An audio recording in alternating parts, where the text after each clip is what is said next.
구약성경 1007페이지 이사야서 34장의 말씀을 보도록 하겠습니다. 말씀드린 것처럼 에돔의 멸망을 예언한 이사야의 말씀인데요. 5절부터 15절까지 우리 같이 읽도록 하겠습니다.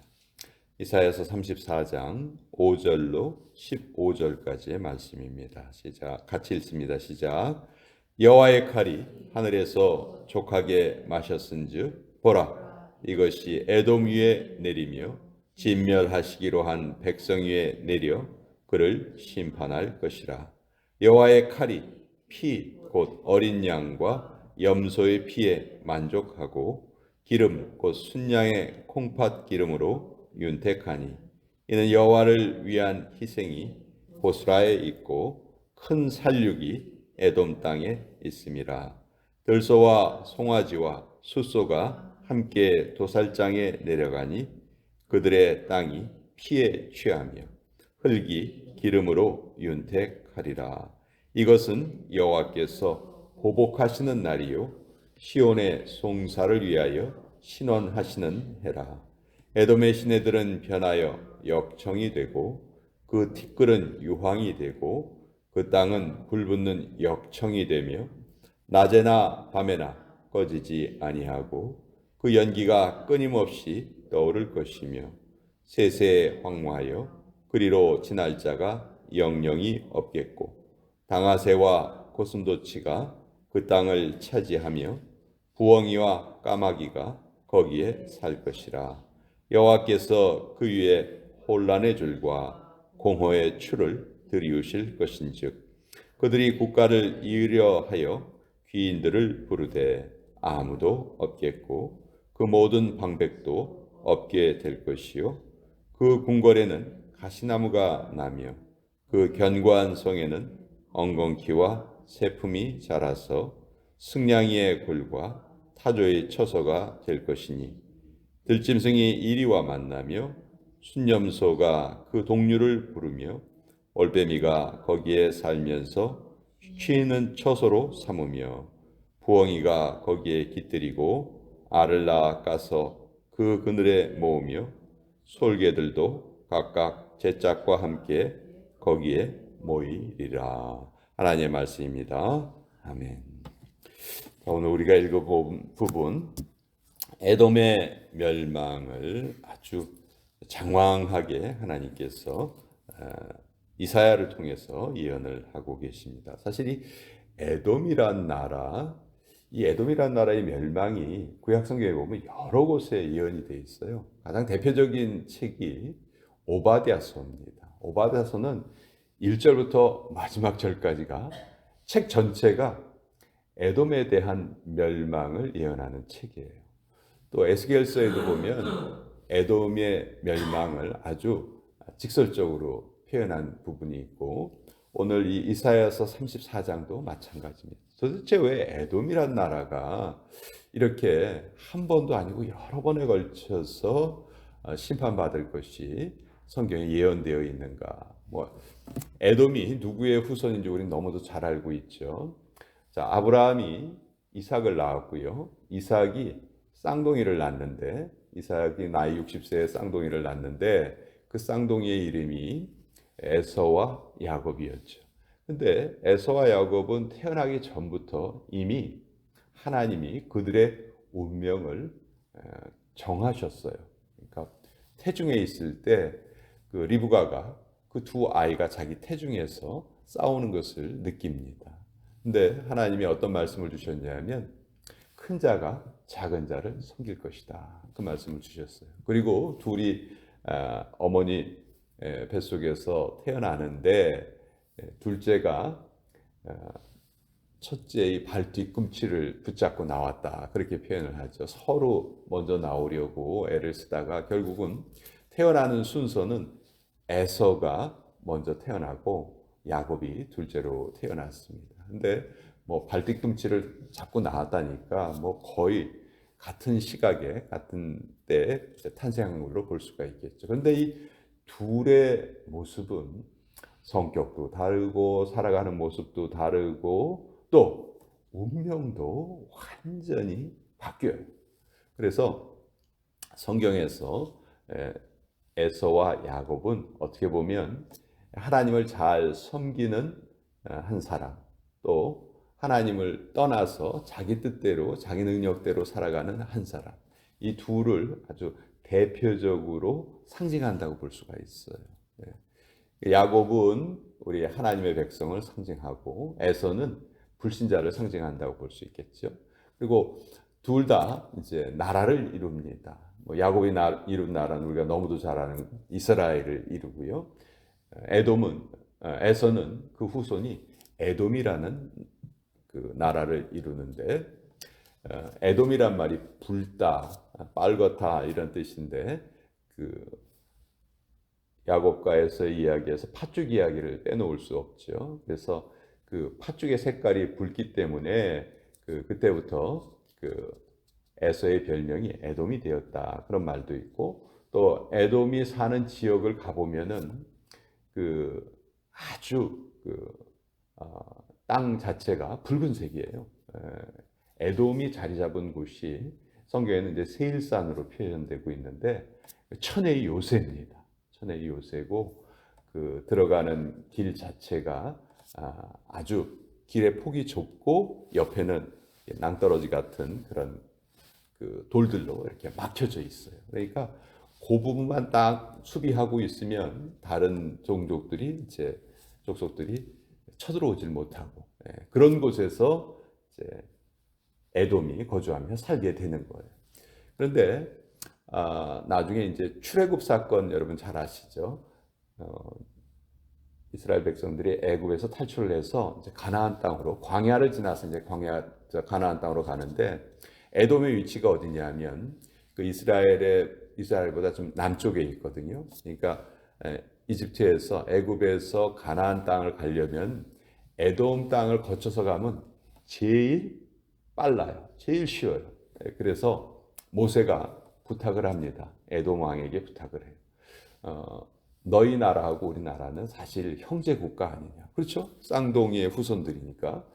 그러니 우리가 이 땅을 좀 지나가게 해다오. 우리 아무 피해도 너희에게 끼치지 않고 우리가 물이 필요하면 그 물도 다 너희에게 돈 내고 사 먹을 테니까 우리가 좀 지나가게 해다오. 이렇게 부탁을 했어요. 당연히 모세는 그 부탁을 들어줄 줄 알았죠. 근데 에돔이 거기서 딱 거절을 하고 모든 군대들을 자기 땅 앞에다가 딱 세우고 절대로 그리로 못 지나가도록 방해를 한 거예요.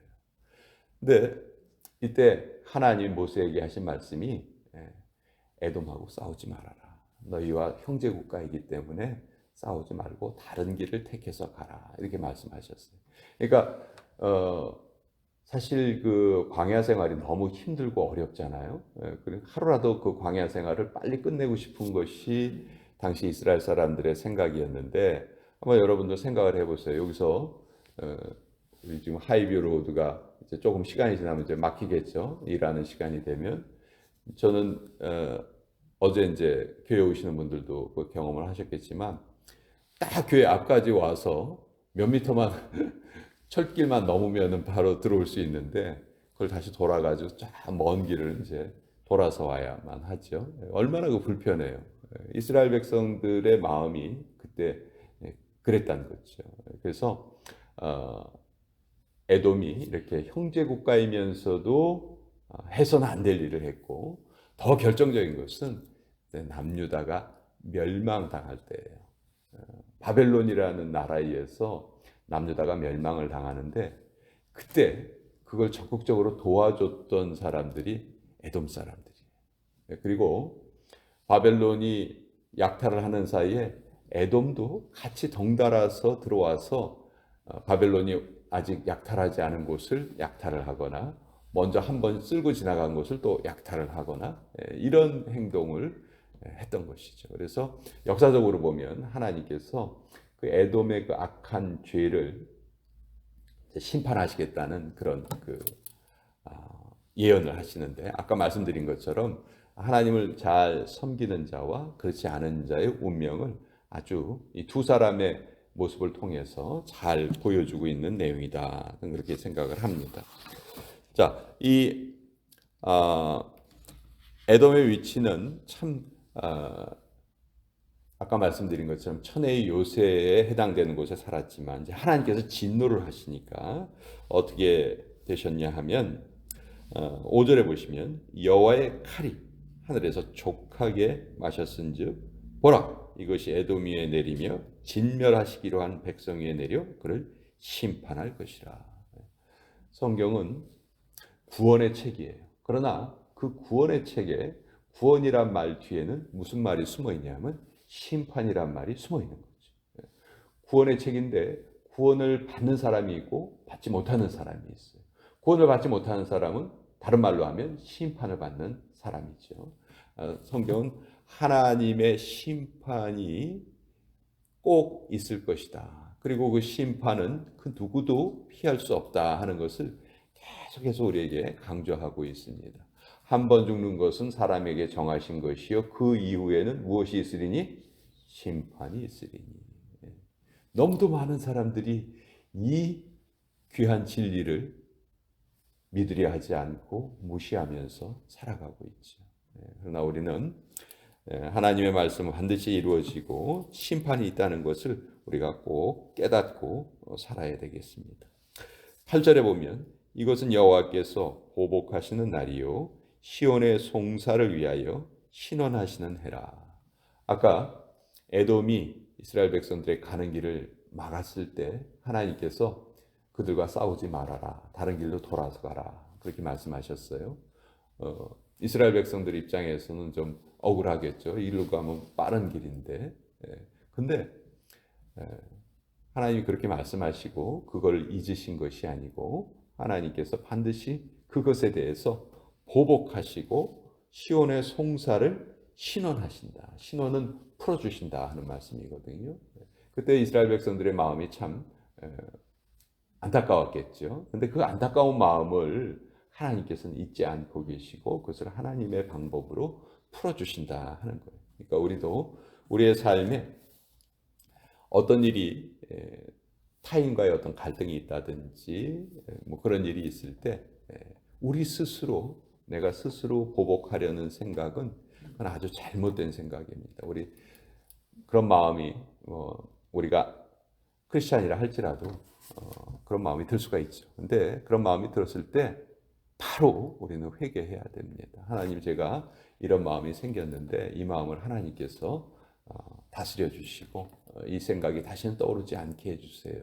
이 모든 것을 하나님이 해결해 주세요. 성경을 보면요. 하나님은 복수의 전문가세요. 프로페셔널입니다. 우리 인간이 누구에게 복수를 하면 꼭 부작용이 생겨요. 꼭 내가 의도치 않았던 일이 또 생깁니다. 그것 때문에 내 마음이 잠시 잠깐 시원할 수는 있겠지만 그 이후에 엄청난 고통이 뒤따라요. 그것이 인간의 방법이에요. 근데 하나님께서 우리 대신 그것을 갚아주시면 너무너무 깨끗하게 아무 부작용이 없이 그것이 다 해결이 되는 거예요. 그래서 우리는 누구에게 안 좋은 생각이 들 수 있어요. 왜 살아가면서 그런 생각이 왜 안 들겠어요. 그러나 그런 생각이 들 수는 있지만 그런 말이 있죠.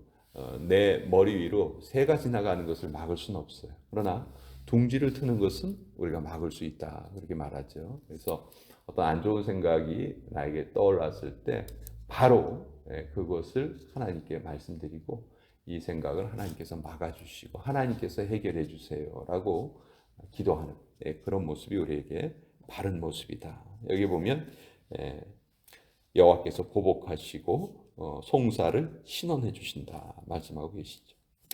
자, 오늘 우리가 읽지는 않았는데 16절 말씀이 참 논란이 되는 말씀이에요. 너희는 여호와의 책에서 찾아 읽어보라. 이것들 가운데서 빠진 것이 하나도 없고 죄짝이 없는 것이 없으리니 이는 여호와의 입이 이를 명령하셨고 그의 영이 이것들을 모으셨음이라.